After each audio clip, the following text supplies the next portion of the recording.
You're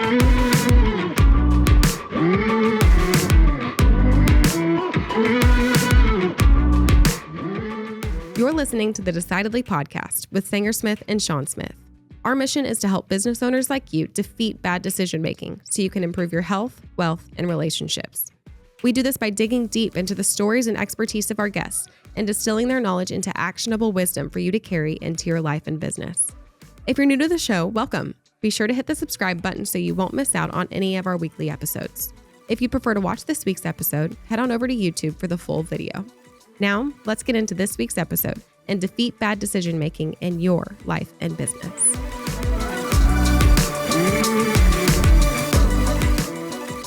I've only ever rooted for 3 professional fighters. Travis Luter, my coach, Kevin Holland, I know him and have trained with him before, and Justin Wren. He's not my coach. I've never trained with him. But when I was 14, I started training jiu-jitsu, and there was this season 10 of The Ultimate Fighter, heavyweights. Roy Nelson and Kimbo Slice are going to be on it. Kimbo Slice from the YouTube videos, the Street Fighter guy. So it was a big deal. First time they're ever doing heavyweights. They got this big MMA star, Roy Nelson, and they got Kimbo Slice. Well, I turn on first episode. They're introducing all the other fighters who nobody's ever heard of, except this guy, Justin Wren. They're like, oh, he lived in Fort Worth for a period and trained with Travis Luter. And I'm like, oh, that's cool. That's a connection. All right, well, I'll root for this guy. Well, he didn't end up winning the season, but he did really, really well. And he had a very close fight with Roy Nelson, who ended up winning. So there was like debate, like, Justin should have won. Justin should have won the whole thing. And from there, I ended up, like a couple of years later, running into him at Papacito's. I was a waiter. Okay. And so I met him. I was like, oh, dude, like, when I was 14, I first started, like, I was like watching you. You were so, and it was probably the first time that he had ever been recognized in public, because it was so early in his career. And I could kind of tell, like, I surprised him. He was like, he didn't know what to do. He was like, I don't know how this works. Like, where do we go from here? Is autograph line supposed to form? I don't know. Like, he wasn't famous yet. And so then I just always rooted for him. I felt like I have a reason to root for this guy. Yeah. And then he only, like, it's a very precious award. The Fandom of Sanger Smith, you have to clearly earn this, right? Only 3 guys have it. Okay. And he lived up to it because the guy ends up dedicating his entire career, to earning money so that he can go help the Pygmies in Africa have clean water and sustainable communities. Look at that blessing that I've provided. I know how to pick them. Yeah, is what I'm saying. So this Justin Wren is on the podcast today.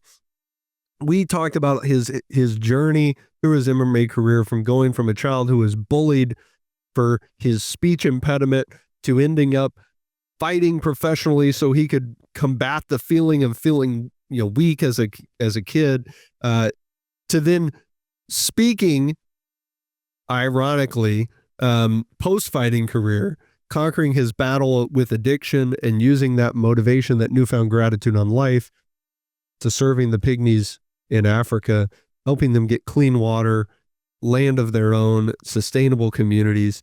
He does amazing work, and it was really incredible to hear his whole story and hear about the work that they're doing. So if you want to get inspired today, you're going to love listening to Justin Wren talk about the work that he's doing with Fight for the Forgotten. Stick around. I'm Sanger Smith with my dad, Sean Smith, and this is Decidedly.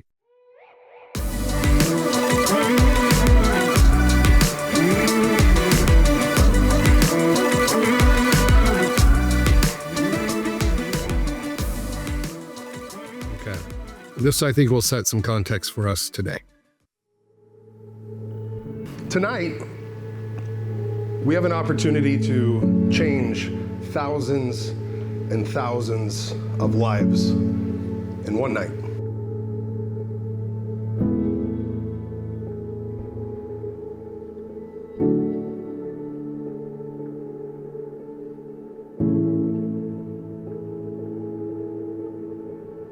I and Fight for the Forgotten are committed to doing something with that. something great, something meaningful, something sustainable that's going to transform lives.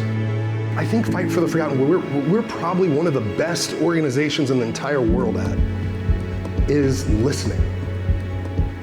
Like, people have their missions of clean water for all people and this and that, but we listen to the community and ask, what do you want? We ask good questions, they make great suggestions, and we take collaborative effort together.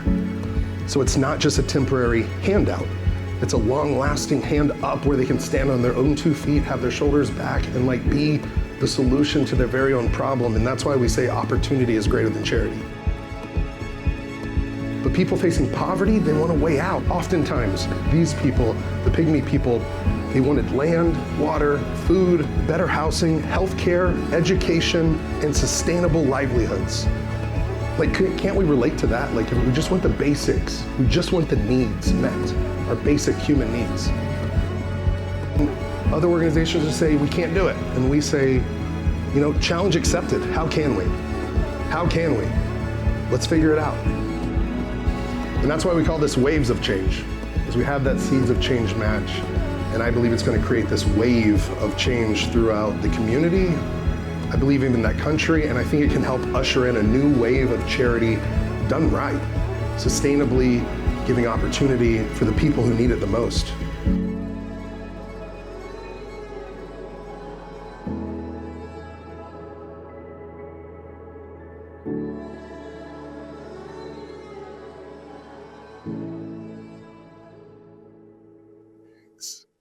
So we had that event on Tuesday night, and you know, there's many people who were going to come. There was like 5 surgeries. There was an actual death, which is horrific. There's people flying in from out of town who couldn't.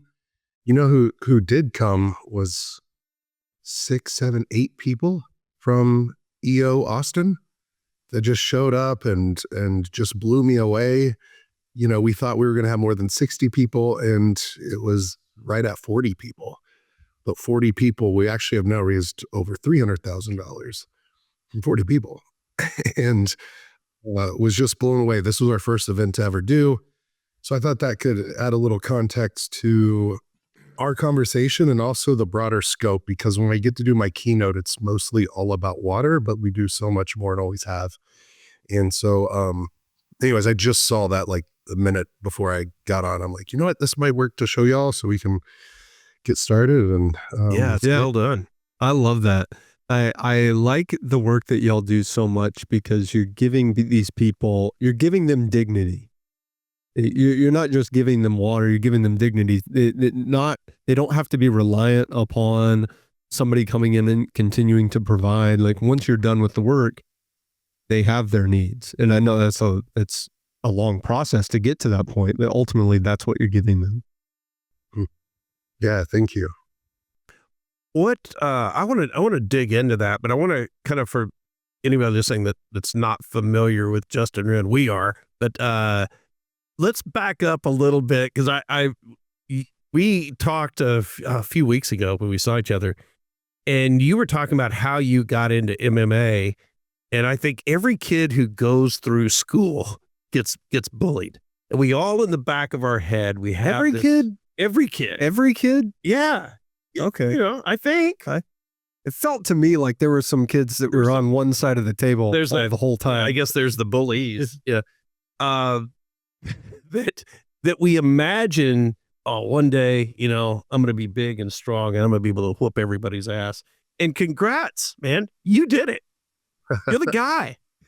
Hey, thank you. I appreciate it. You know, honestly, I got into martial arts to, yes, be able to protect myself, but I just wanted to be different than who I was. And it was my only way, only path I saw out to stop the bullying against myself. But then the only fights I ever got into in school was after I got into martial arts and wrestling. And normally you don't need to use it, but the only time, like whenever it came to me, I didn't protect myself. Like, I would step in for other on their behalf because it wasn't right. And I would try to stop it verbally and try to walk away with the person. But if like punches were thrown, then You know, I never threw the first punch, but I would finish it after that. And so, and I don't know why I just said that, but it's better to have it and not need it than need it and not have it, if that makes sense. I mean, I mean, you know, if you're the kind of guy who doesn't fight because you can't, that's not particularly a virtue. That's just weakness. But to be able to defend yourself or have strength and know when to use it, when not to use it, that's a real sign of strength, I think. Yeah. Well, thank you. So we're into this. I started with that video. I'm sorry. Yeah. No, we're going, man. We're going. I am excited to be here. I am grateful. It's been a whirlwind since I met you, Sean, and the team, and just a few weeks ago at EO Eccentric, the central kind of national one for entrepreneurs organization. And I was blown away by that crew. It's one of my all-time top 2 favorite speaking engagements I've ever done. And honestly, if I relate it back to the bullying part, it took me so long to say yes to public speaking, keynote speaking, to sharing my story, I needed a purpose besides just sharing my story, and it was sharing the people we serve, their story. And one of the reasons was because it's so much easier for me to get in a cage and stand on stage. I got bullied for the way that I talked also. There's a few factors, but one of them was I had a speech therapist from kindergarten to 6th grade. I just got Invisalign. That's why I was a couple minutes late. And I had a tooth knocked back in a fight, and I'm trying to get that moved back.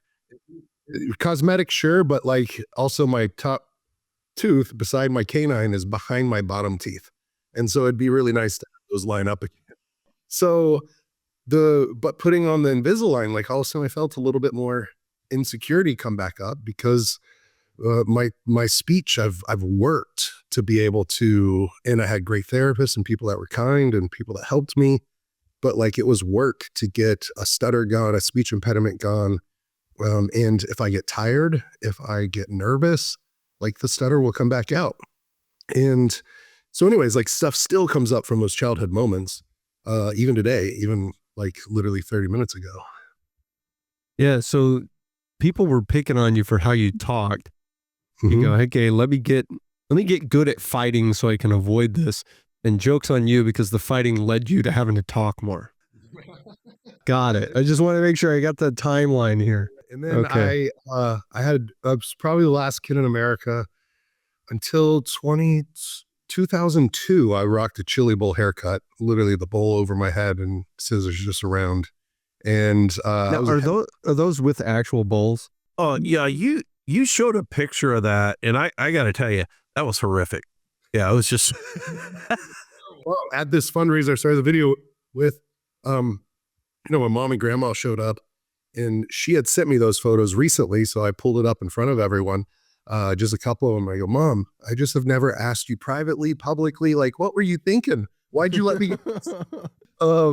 Just tongue in cheek, and it was fun. She was laughing, but yeah. And then I was a heavy set kid, and I didn't have a growth spurt until my sophomore year in high school. Like I grew something like 5 or 6 inches, and so I was wide, but I wasn't tall. So I was carrying the weight in the wrong way. I didn't have great eating habits. Like it was not a lot of home cooked meals. My parents were both entrepreneurs and worked 7 days a week for the most part, 6 and 7 days a week. And so I had takeout menus, right? Like it was Chinese food, it was pizza, it was fast food, was what I grew up on. And so when the bullying started, because the way I talked, like one of my ways to cope was to eat. And then it didn't help me looking like Chris Farley with the chili bowl haircut. And yeah, it was tough. It was pretty tough every day. I sat at the lunch table by myself most days, getting pelted in the back of the head with chocolate milk spit wads or food, or really fist as kids would walk by. And lots of stuff happened. There's one, or actually a couple of moments like in front of the whole school things happened.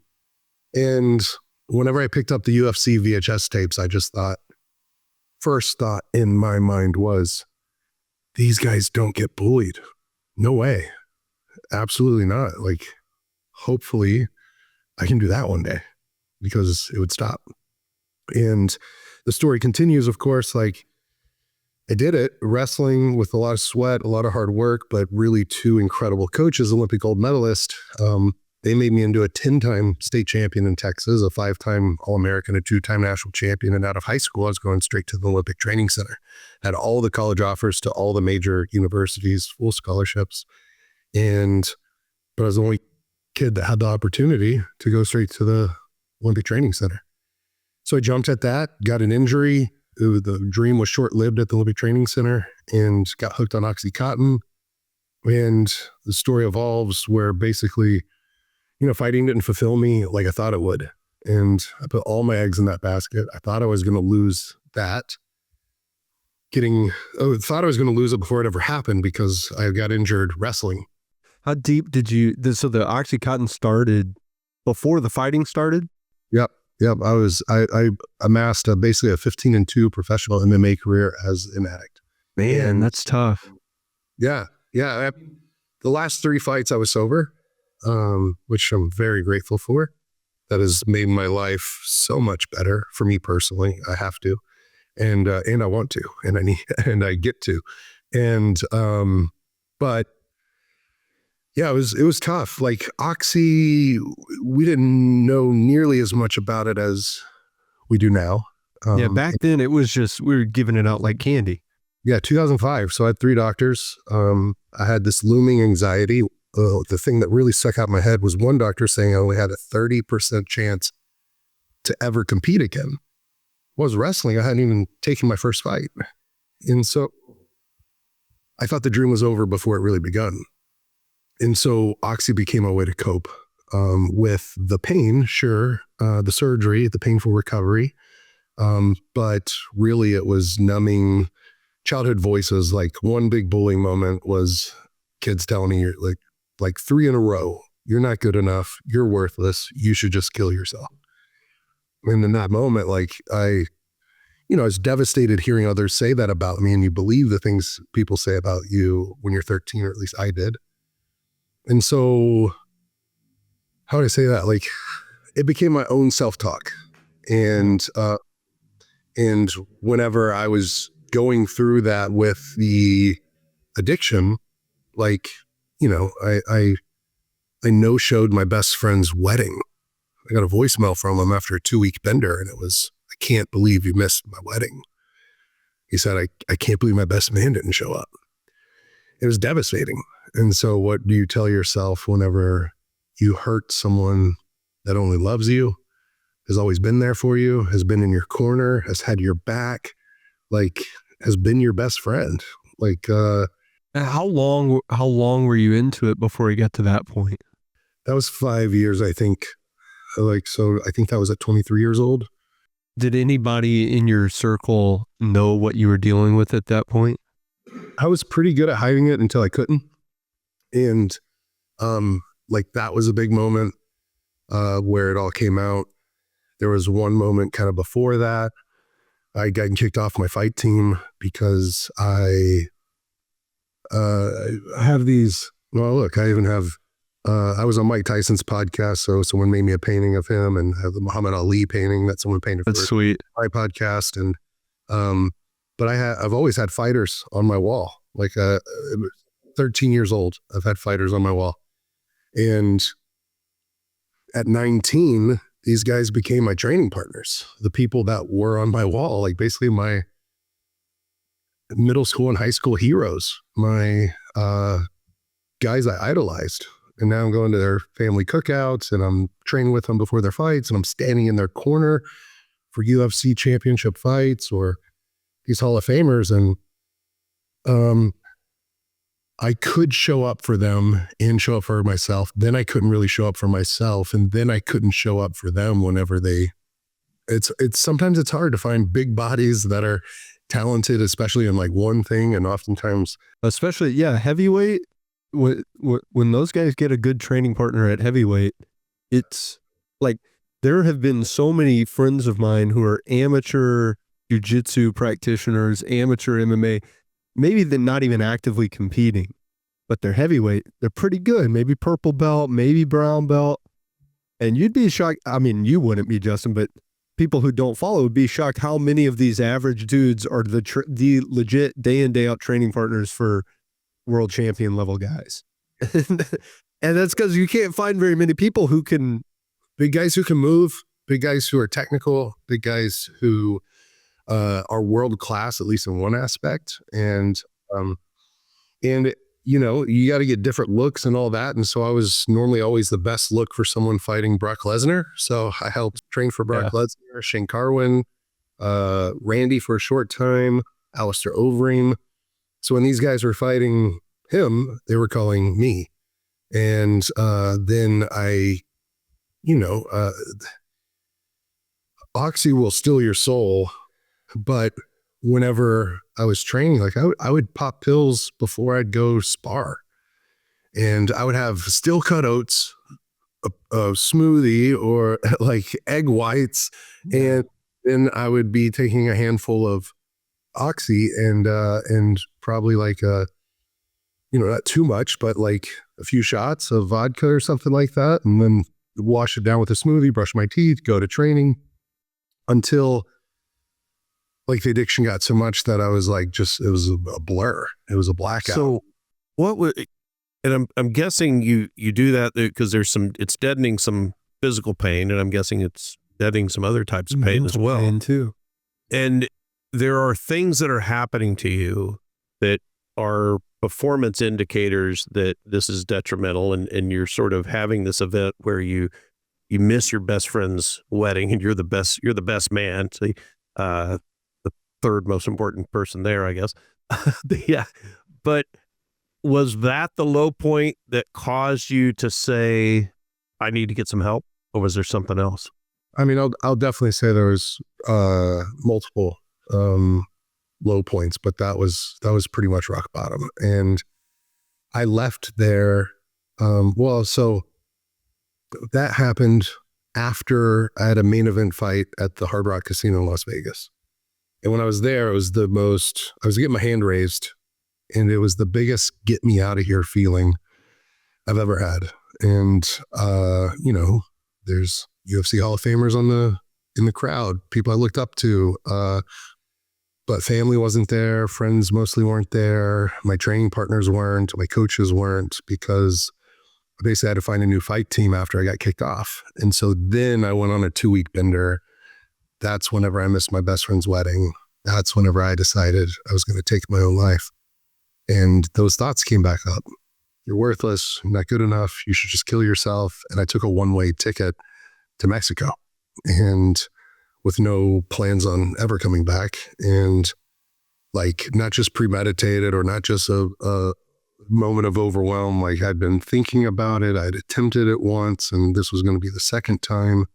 And the first time maybe wasn't enough. I really thought it was enough. But this time I knew, if I take 80 Oxycontin with a handle of tequila, with a handful. Wait, 80. How many do people normally take if they just have need one? I mean, 30 can be a month prescription. And so, I mean, it depends on your tolerance and things like that. But I thought 80 in one go, you're gone, right? And even whenever I went to treatment, the doctor said, you shouldn't be here. Like, that's 100% a lethal cocktail. You were trying to stop your heart. I go, yeah, I was. I really was. I don't know why I woke up. And why did you wake up?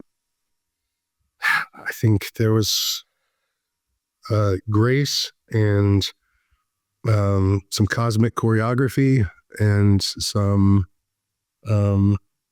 something doing something on my behalf that I couldn't do for myself, sparing me. And I guess the good Lord and angels looking out for me where I couldn't for myself. And I look at all the stuff that's happened now and I'm like, whoa, I almost cut it all short, like not being able to witness it, see it, be part of it.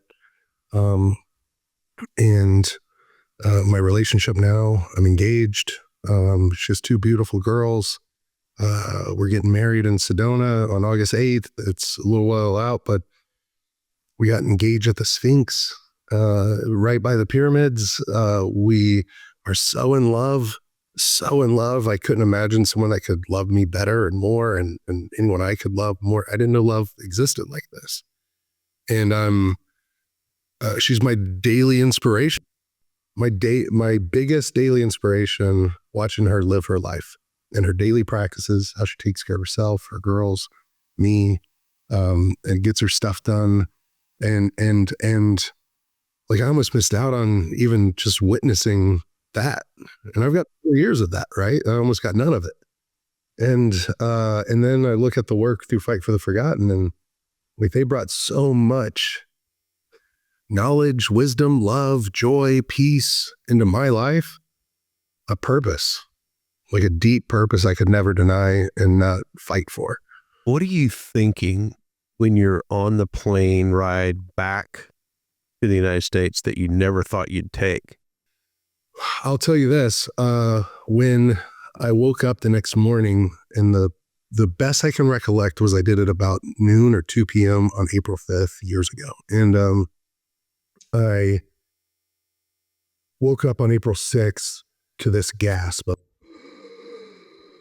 And like literally the thought, like, how the hell am I alive? And my body was hurting. I was in so much pain. Like my heart felt like it was going to explode out of my chest. I had cold sweats. Mouth was cotton mouth. Whenever I fell back, my feet were still on the ground. So I took them until basically I sat on the side of the bed. I had this table kind of pulled up to me. I took it all. The bottle was there. It was empty. And I literally fell back onto the bed to where basically maybe my hamstrings and butt and back and everything were on the bed. So the whole night, or however long that was, is that like 18 hours, 16 hours? My feet were on the ground, basically. The blood's pooling in your feet. Blood's pool, yeah. My ankles were swollen. My toes were swollen. And so I literally had to stumble out onto the beach because I had this overwhelming feeling of get in the water. I was at this beachfront kind of property, and I walked out, and I remember I got in the water, and I literally thought first I thought I was a failure again, the second time at this and other things. So it was overwhelmed with all sorts of emotions, but I first thought was, how selfish was that? Someone would have found me, and they would have experienced that trauma.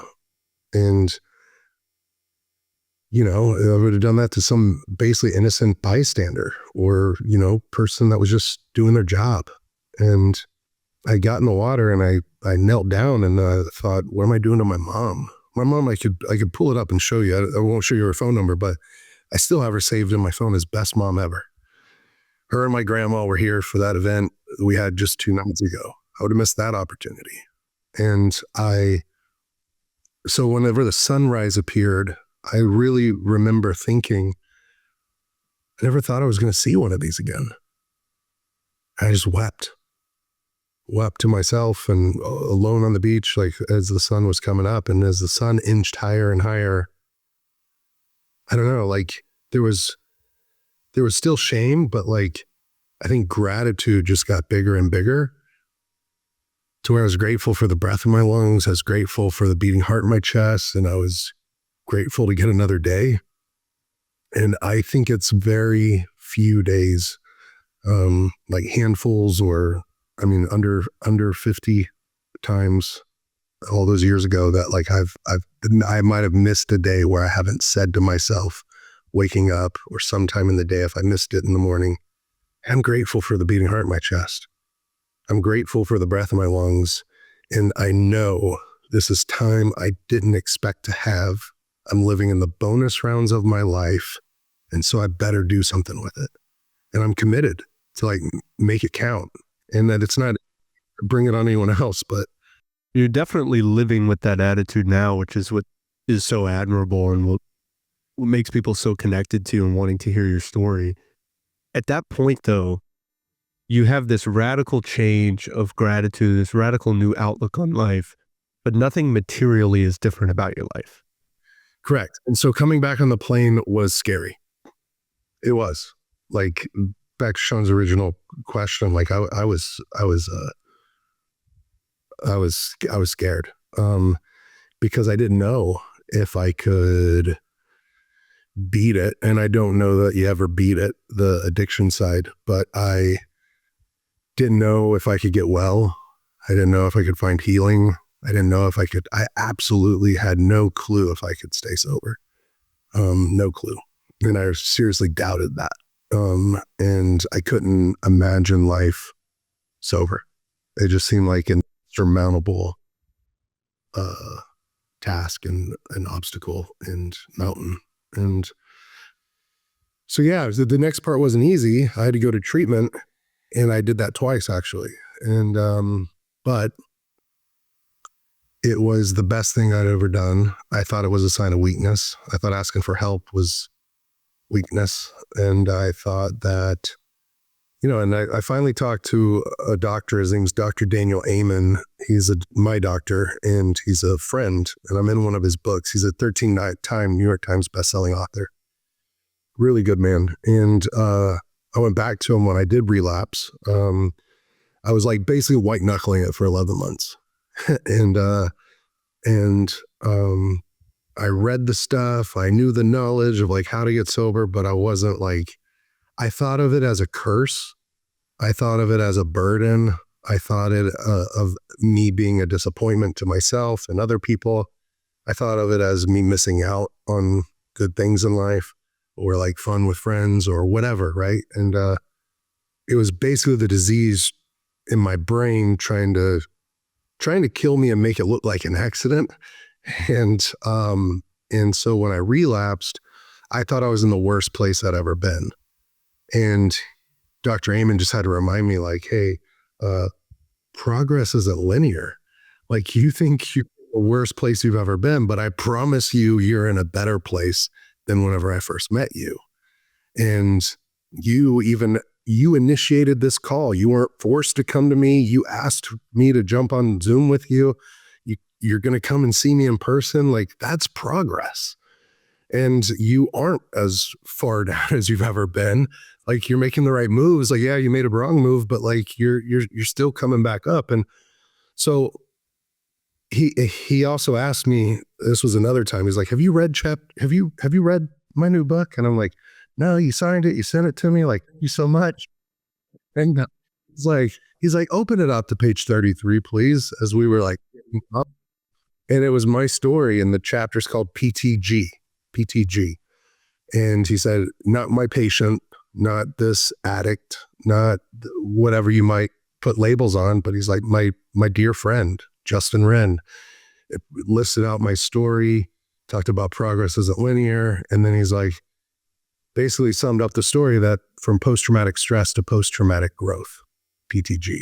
And sweet. And man, that has like stuck with me. And now I look at challenges as like, it's just a moment for growth. And yeah, it's so difficult when the standard is so like binary, it's so complete, it's so on the opposite end of where you are. We had somebody on the podcast recently, and he was talking about business, but I've applied this wisdom to like everything in life. He goes, the standard is perfection, but that doesn't mean that we'll ever get there. Like, the perfection is impossible, but it remains a standard. That's what he said. Perfection is impossible, but it remains a standard. Like, that's certainly true if you're trying to get sober. Like, perfection's the standard, but yeah, it's not necessarily possible right away. I'll tell you that addiction just scares the crap out of me. And I really am doubtful that I would have the strength to bring myself out of an addiction scenario the way you have. And so the way that I handle it is I put all my effort on the front end of not trying those things. And I put no moral superiority on that at all, because it's not based on, oh, I'm better than people who get addicted to crack or whatever. It's just that I'm scared shitless to ever try it, because I don't think I would have the strength. I know with 100% certainty I would. Yeah.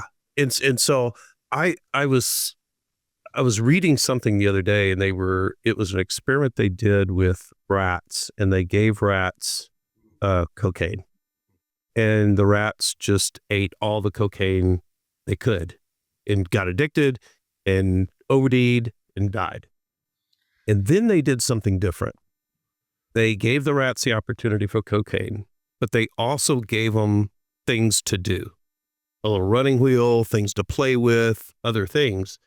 And the rats didn't get addicted to it.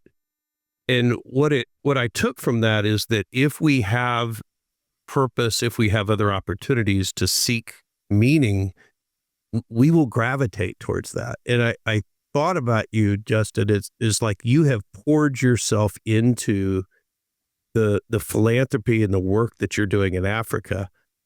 In a way, I mean, you tell me, is that's got to be sort of replacing the feelings you have to sort of go down another path. Yeah, totally. And I would say, so in the rooms of recovery, they say, back to perfection, they say progress over perfection.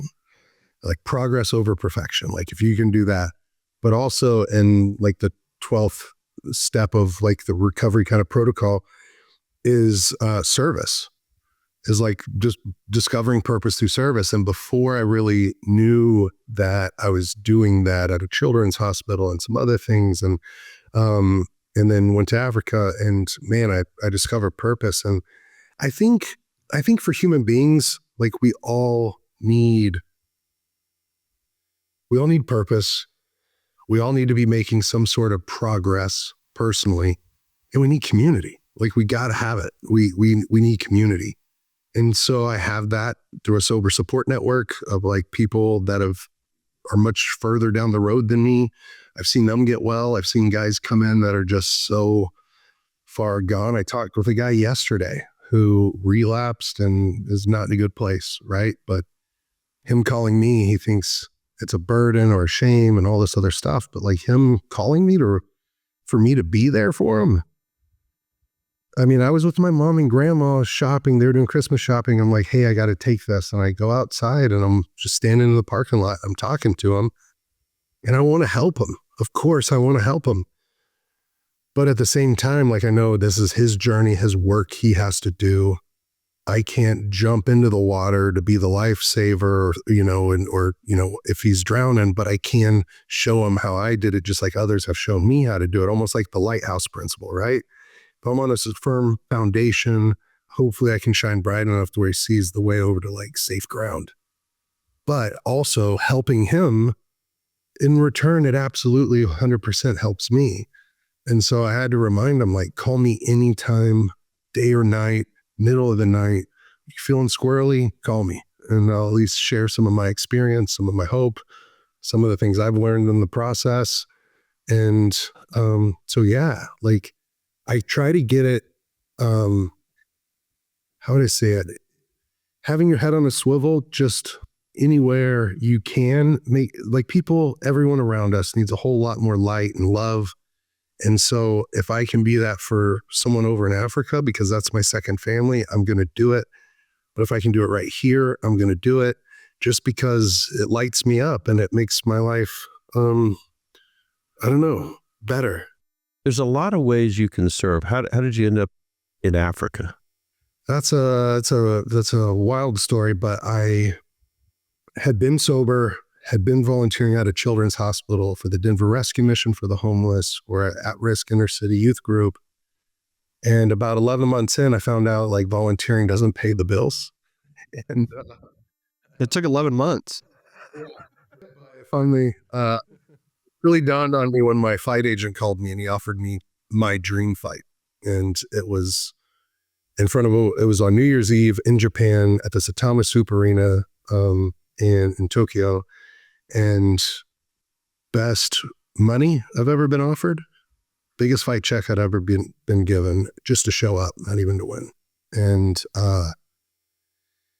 honestly, he was throwing me a golden rope, and I knew I needed the money, and it was kind of like a silver platter. It was an opponent. All fights are dangerous, but this one, if your styles make matchups, but like he was, we felt I was better than he was at his style. Oh man, this was 2011. He is a Japanese guy who's known for going out on his shield. He has an F in his last name. It's going to either come to me or we'll just move past it. But he was a wrestler that was a ground and pound guy. I'm a wrestler, ground and pound guy. As striking, he threw hard, but he didn't really knock people out a lot. And so we thought my wrestling was better. I'd take him down and ground and pound him out or submit him. My jiu-jitsu was better. And so it would have been an exciting fight too, which is great. And so whenever I thought about it though, I was like, I felt conflicted, or I would say even convicted of like, is it the time? But what was so weird was in my mind, I'm like, this is what I do. This is my job. This is who I am. This is my identity. This is all I got. Like, it's an easy yes. Like mentally, it's an easy yes. Even the fight or heart or spirit, it's an easy yes. Do it. This was on your goals list when you were like 15, 16 years old. Number 1. Number 3 was national champion in wrestling. Number 2 was fighting the UFC. Number 1 was this. And so I talked to a friend, why do I feel weird about it? And he said, well, have you meditated on it? Have you prayed about it? I'm like, that sounds weird.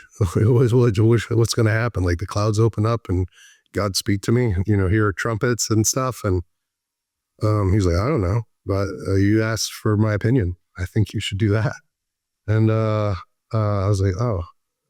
So I just found myself in a quiet place and kind of threw it out. I think with some pain, like some money pain, and with some questioning. One of the other big questions was, win or lose, am I going to have an excuse to use? And that's a scary place for an addict. And so I said a prayer, and it was simple. And I think I was hungry to hear something, but I was also like not expecting to hear anything or looking. I wasn't looking or listening for what I wanted to hear. I was just open. And I said, God, what do you want me to do with my life? Like, what do you want me to do with my life? And then a vision, a vivid, visceral vision happened that I didn't try to conjure up. I did tons of visualization drills for wrestling, for fighting, see it in your mind 100 times before you ever go out on the mats or in the ring or in the cage, like 100 times, 1,000 times. I would go in float tanks. I would completely sensory deprived, float tanks, visualize fights. This was more vivid than any of that. It was more vivid than psilocybin or ayahuasca. It was more vivid. And it was me in the rainforest, or a rainforest just dropped around me. And I'm walking down a footpath. I hear drumming. I keep walking. I hear this singing that's very like indigenous, tribal, like almost ancient kind of sounding stuff. And I was curious, and I keep walking, and I come into this clearing, and I see this guy who's emaciated, and I can count his ribs, and he's coughing. And I know that he's hungry, thirsty, poor, sick, oppressed, enslaved. When I came out of that vision feeling like he's forgotten. He feels forgotten by God, by people. He feels forgotten. And I cried. And it was like a little puddle of tears, almost like condensation around a Coke can. And I felt crazy. I didn't know who they were, where they were, anything about them. But some reason I had some sort of like compassion for them. And I wrote that down, forgotten on the top, underlined it, hungry, thirsty, poor, sick, oppressed, enslaved. And I thought, you can't ever tell anybody this. Because it was either a psychedelic reactivation or you're psychotic. And both are kind of scary. But the psychotic one, they might commit me. And you had this experience or whatever. And you met people that aren't real, and so I just thought I would never tell anybody, but the group I was volunteering with at the time for this inner city youth group, and I think I did some stuff with the Denver Rescue Mission with them. They had a speaker come into town, and they asked, or he was in town, or he lived in town, but they invited me to his talk, and I went. And he lived with a Vanuatu tribe that invented bungee jumping, vines around their ankles. He lived with a Maasai tribe that hunted lions, or at least protected their livestock from lions. And some was just tugging at me, tell him. And so I did. I was real shy and sheepish about it, and I tried to just give him my phone number first. And I was the last one in line for him. And when I tried to give him my phone number, he goes, "You want me to call you?" And I was like, he's like, "I'm standing right in front of you. Like, you got something to say, tell me." And so I told him the vision. And the first words out of his mouth blew me away because he cracked a smile. And then he said, "I know who they are." And I was like, "Excuse me?" He goes, "I know who they are. They're the Pygmy people, and they live in the Congo Basin rainforest." I'm like, "Who? Where?" And he goes, "It spans across 8 or 9 African nations.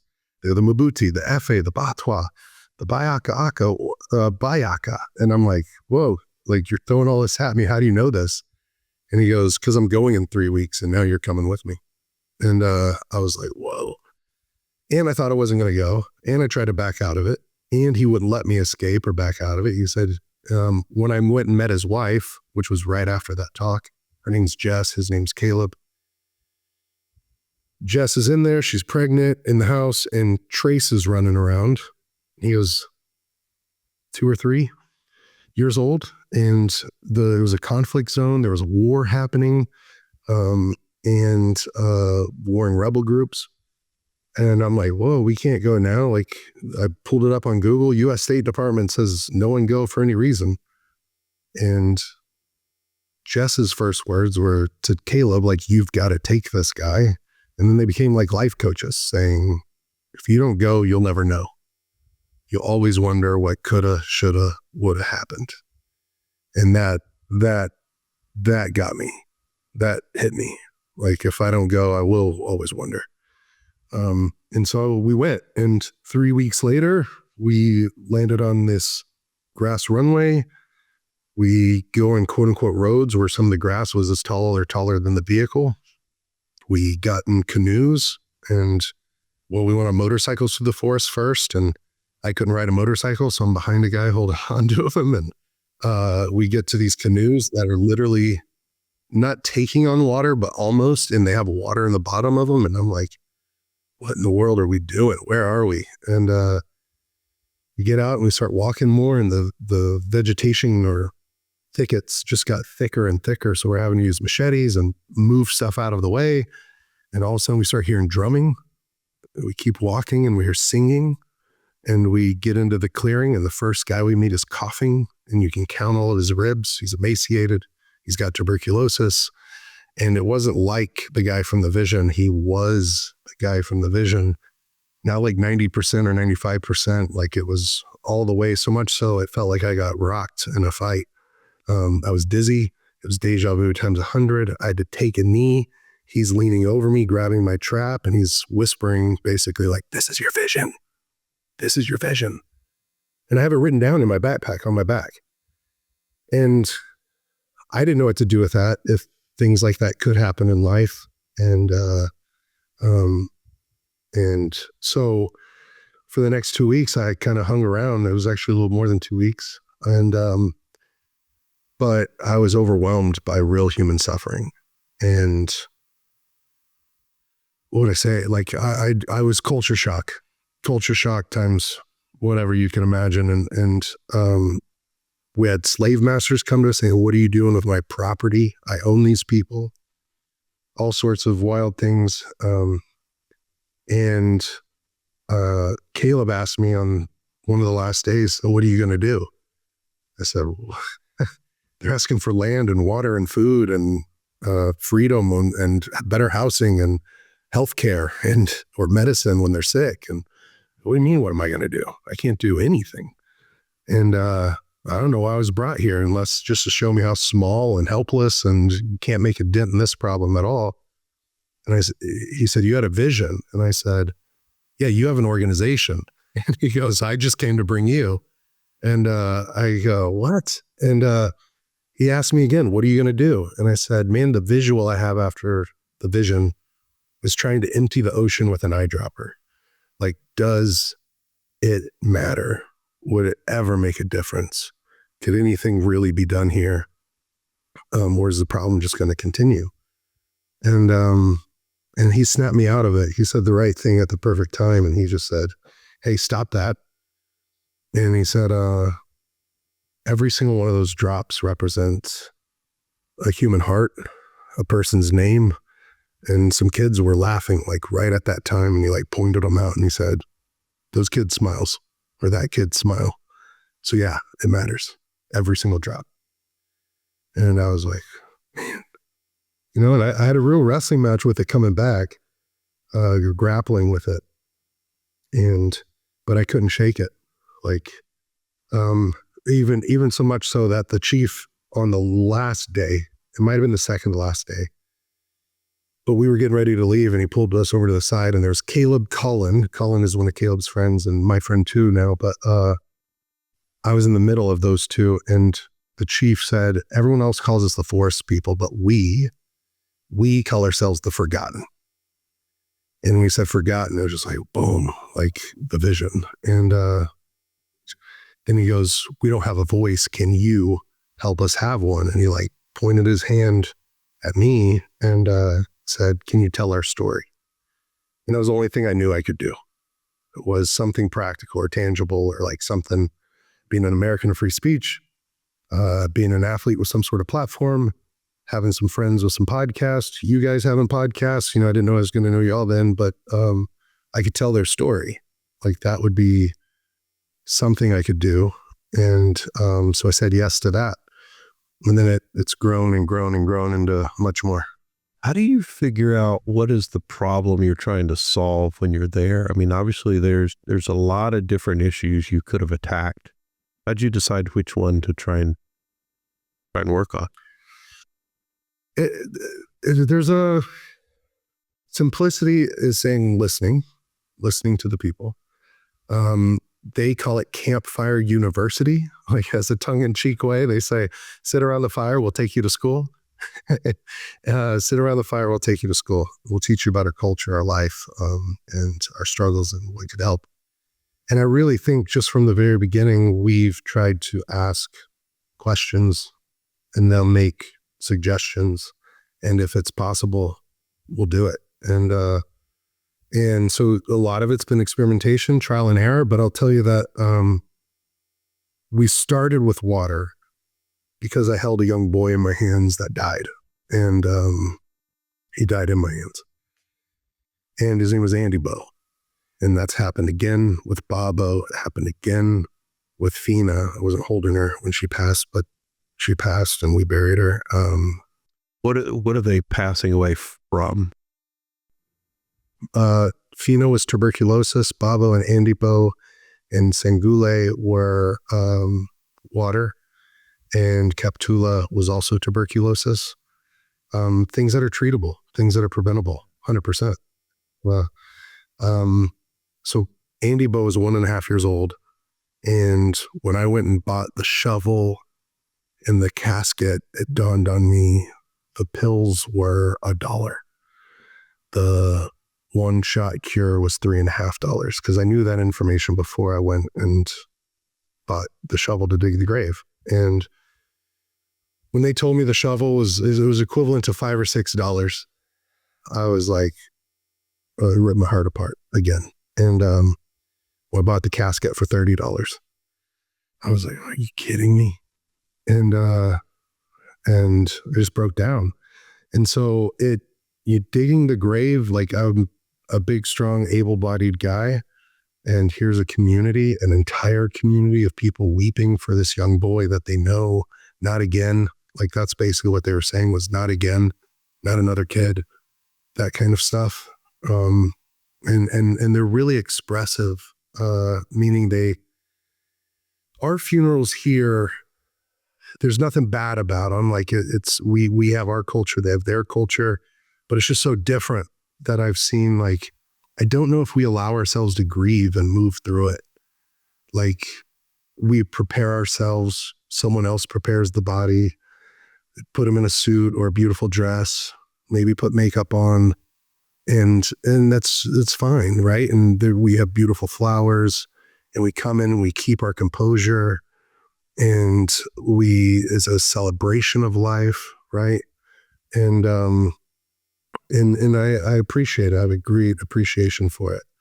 But I also think a potential downside is not actually crying or moving through it or saying this sucks or, with the collective. We do it on our own, but we don't do it with each other. And so we feel like we're alone in it. And they don't.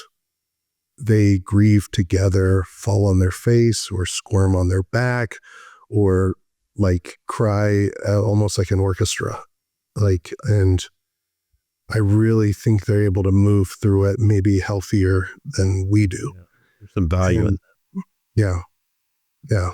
And it's not a pretty thing. It's a devastating thing. And I think there's something to both, right? Celebrating the life and also saying it sucks and it's not right. And how many wells have you guys dug over there? 97, I can say comfortably, like are functioning and working. I normally say my keynote's 85, but we have 12 new water points. And we're getting ready to do 6 more. And we've provided clean water to the lowest estimate being 56,000 people in some of the hardest to reach places in the world. And we love it. We love it. Our guys are like the Navy SEALs of well drilling. And they say, challenge accepted, let's go. If I showed you some of the things, like the next 6 water points, we had to create 13 kilometers of road where never existed before. It was footpaths through the rainforest and up a mountain. Not to mention the actual well. Yeah. Then that's tough work. Wow. And you started this while you were still fighting. Yeah. I walked away from fighting for 5 years and then came back to fighting for 5 more years. And now I've officially retired. Yeah. And so that had to be that shows your commitment level because when you're fighting, you got to go all in. Yeah. You got to be 100% committed, and fight camp is brutally disciplined. And you're doing that at the same time that you have this commitment over there that's risking your health, risking your fitness level, only making it harder on you. Yeah. But it was worth it. Put my body through some stuff so that way we could grab the microphone and tell people the good work. 100%. Yeah. And because of that, we got tens of thousands of donors from all 50 states and more than 60 different countries. And also the Joe Rogan Effect and Mike Tyson's podcast and other fighters fighting for us. The Decidedly podcast. Yeah, that's it. That's the real one. Yeah. That's the big one. And it's awesome. And what I love about this is I have fighters go through the car wash, right? Which is interview after interview after interview after interview. And no one asks an original question, and it's not a real conversation. And some ask original questions, but this isn't like sound bites, right? And it's cool. Y'all are asking some great questions. Thank you. When you go visit, how at risk is your own health? The vaccination rates are obviously it's not the same ecosystem of human health.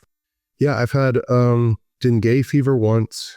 I've had malaria 5 times. I've had black water fever once, which if we Google that, I think it'd say at least 25% of people that get it die, sometimes up to 50%.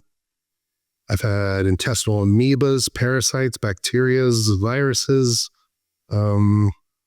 I've had cerebral malaria, one of those 5 times, and cerebral malaria is like a parasite in the brain. So we had to poison my brain to kill the parasite in my brain, or poison the brain to kill the parasites there. And so, yeah, it can jack you up. 33 pounds in 5 days is what I lost the first time having malaria. Was vomiting red and green, which was blood and bile. My veins were collapsing. They couldn't get IVs in me. It sounded like I had a bee's hive in my head. It was just a constant buzzing and felt like I was on a ship that was like in 12-foot swells or something. And you go from super hot to super cold. And it would be like a spike of 104-degree fever to like plummet to like 96 degrees or something. And it was just a cycle of like when the parasites basically like come back out into your bloodstream and they hide away in your liver. So whenever they'd hide away, I think your fever would plummet. And whenever they come back out, they like go back in your liver, replicate, and then come back out. that's whenever your fever would just spike again. I got to believe there's medicines you can take before you go that can help offset the risk that you face. Is it just not working, or is the risk so big it just overcomes the medicine, or what happens? Both. When I was thinking I was going to live there, for years, I thought I was going to live there full time for the rest of my life. And so with that, talking to literal doctors on the board of tropical medicine, they're like, the malaria pills for the rest of your life is going to be detrimental to your health. If you get it once and cure it, basically, you're better off that way than taking these pills that can make you have these psychotic episodes. Well, there's a medicine. I've seen 2 children that were there for missions or NGO work, like children from parents from Denmark. Like they lost the kids basically. They had to go back home, and one was in a psych ward and I think still is. And so there's a pill that they had put me on called mefloquine. And mefloquine can cause toxicity in your brain. And so anyways, over 100,000 military, I think it's in the Military Times, over 100,000 military veterans have been wrongly diagnosed with PTSD from this one drug, this small preventative. And so it's rough on your body, but I'm also allergic to most of them except that one. And so then So you're saying you're better off getting the disease than taking the medicine? Yeah.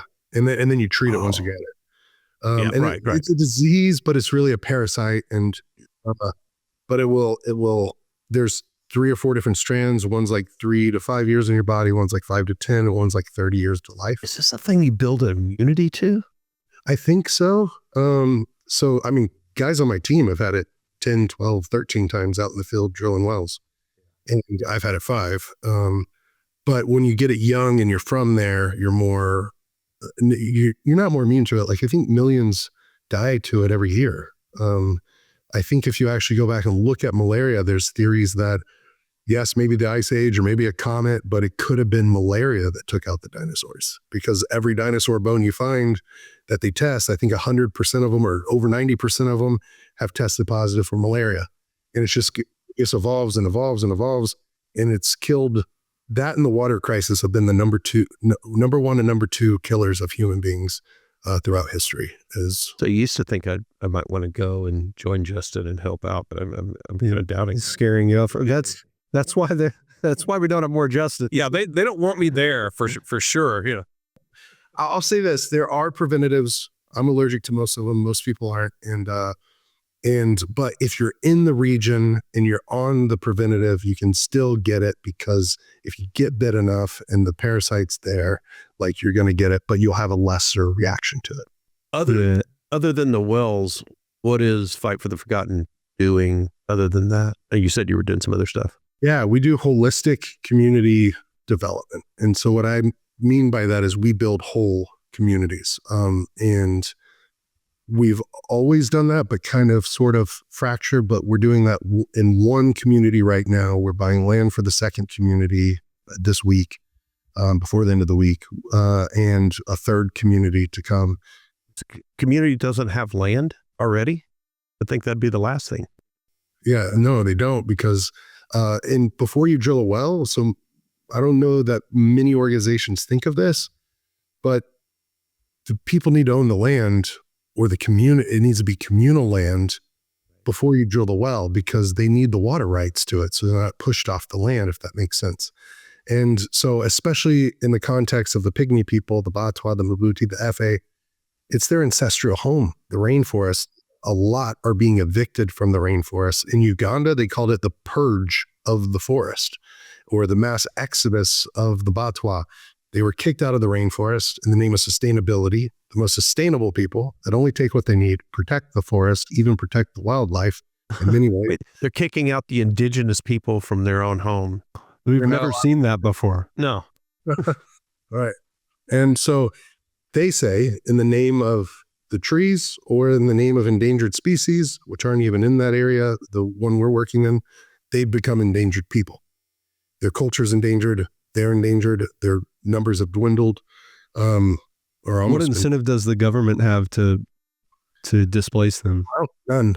Oh, incentive? Well, so I think they meant incentives for them to leave. There are none. They aren't even given. They don't want to leave. Yeah.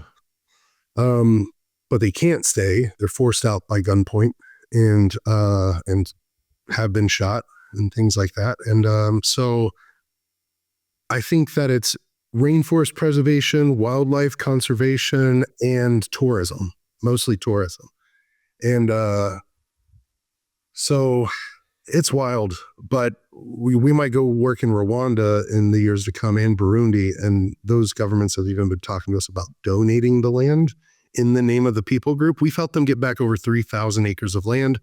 So we start with land, then water, then food or sustainable farming, then get into better housing, then education. Well, actually, before education is healthcare, then education, then sustainable livelihoods. And those can be in tandem and be in sync with each other. But if you think about it all, it's from like most basic need, you need some sort of land to call your own and clean water to drink on it, food to eat on it. Then you need better housing that's warm, safe, shelter. Then you need medicine when your kids are sick or a safe place to give birth. Then you need education because parents want their kids to have a better life than they did, almost always unanimous across the board. Like parents want their ceiling to be their kid's floor. And for this indigenous people group, education's that way. It's one of the last excuses the governments have to not give them actual citizenship or a voice for their tribe or their people group. None of them are educated. Okay, well, some are wanting that, but you won't let them in school. So we're building a school and working with the government, and it's privately owned, publicly supported so that the kids can have education. And it's not just for them, it's for the surrounding community. So the whole community comes up together. And then the sustainable livelihoods part, I got a call this morning and got some pictures. Our tailoring school, the hairdressing salon, the welding, carpentry, the beekeeping is all up and going, and everyone's there from the community, like being trained and excited and selling the honey at the market, and just started selling dresses because they just learned that a few months ago. The hairdressing in the salon, like the women have the curls in their hair and stuff like that because they want it. And it's been neat. It's been neat to see like them coming together to build a better life for themselves, to be a solution to their own problems. Yeah, that's incredible. To go from no land, no water, no food, I mean, out there just trying to get by each day, to being able to indulge in a luxury of, how does my hair look? Yeah, that's right? beautiful. Yeah, when we met them, like they would share a broken mirror, and they might have one mirror for the community, right? And I'm not talking about a big mirror. I'm talking about like a thing that would go in a woman's purse, right? And that's all they had. And so, but they've wanted to do more. And so it's neat. We do family portraits for them so that in their new homes that they built for themselves, like they get a family portrait and we laminate it so they can hang it and oftentimes frame it. So that way they have something to like look at because they've never seen a picture of themselves. Can you imagine that? Wow. Wow, that's incredible. And you're making a difference, Justin. Well, what is your final question for you? What's your top decision-making tip for business owners? That's a good question. I would say try to have less decisions so you can focus on the important ones. Delegating, surrounding yourself with great people so that way, I just went through this 2 days ago. I have an executive assistant. She's wonderful. She was trying to take some stuff off of my plate, but I was working on my slides while the auctioneers were working on their slides. And I'm like, I'll just do it all. Like I'll do theirs. And so I started working on them. And then I realized like time's ticking and I really want my part to be what it's supposed to be for the people that are attending and for the people who we're supporting. And me worrying about the auction items and the slides matching up with my slides, that's not the biggest deal. And she's trying to take it off my plate. Like, just give it to her. You know what? She did better than I probably would have. And so decisions like what's most vital, I think as a fighter, I've really tried to unwind or untangle or whatever you would say, the feeling like it's all on me. And as an entrepreneur, like a lot of times it is all on you, and you're the order for the job. But yeah, I would say, I hope that makes sense. Like a fighter, you think you got to do it all yourself, but really you got a whole, even in the fight, you have a whole team around you, people that got you there, friends and family that encourage you to be in that place. Like sometimes let people take stuff off your plate, so that way you can focus on your highest value task, which is probably only what you can do. Yeah, it's an illusion that we're ever alone. Thank you for being here, Justin. Where can people connect with you and Fight for the Forgotten? People can go to our website. It's fightfortheforgotten.org, or to shorten that, it's FFTF, like Fight for the Forgotten, or Frank Tango Frank.org. And you can follow me on Instagram. It's at the Big Pygmy. And so that was my fight name at the end of the career. It was the Viking before that, but the Big Pygmy. And if people want to donate, everything would be tripled to the end of the year. Like everything, well, at least December 3rd, end of the year, everything would be tripled. It wouldn't just be matched once, it'd be twice. That's awesome.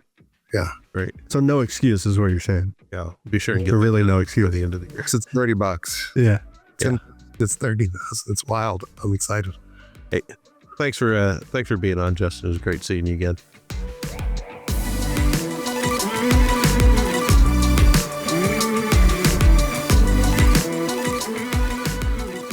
My takeaway from talking with him was not what I thought it would be.